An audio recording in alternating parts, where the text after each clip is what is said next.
Hi everyone, just to do an update on the goats. So they've been here exactly a week. I was going to move them today, but it's a bit hard to tell. It's fairly windy here. We had a few trees down. The one's there. I don't really want to go out here and move the fence around and get hit by a tree. But they've been here a week, so I'm going to give them one more week here. We've got things like this, all the veggie garden stuff we're pulling out, and I'm giving them the hay and all that sort of stuff anyway. But I'll just show you a bit of a comparison down the fence line of what just 1 week does with the goats. You can see here, this is what it was like last week in the video before we put the goats in. You got the fence line.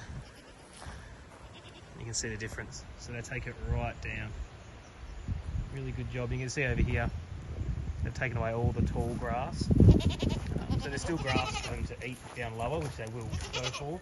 Hence I'll get the extra week out of them in here to really clear it out. So you can see it's done a really good job. Once again, you can see inside the fence line.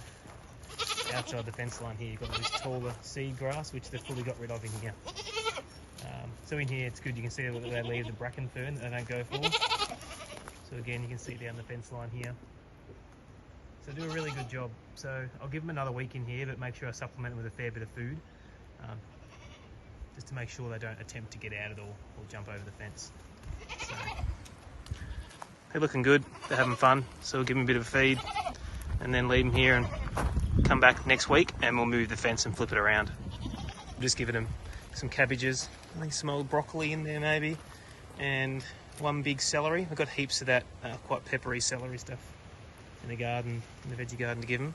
So I'll give them this sort of pile every day, along with some hay, and that should sustain them for the next week or 6 days till next Saturday, and then I'll move them around and flip the fence around.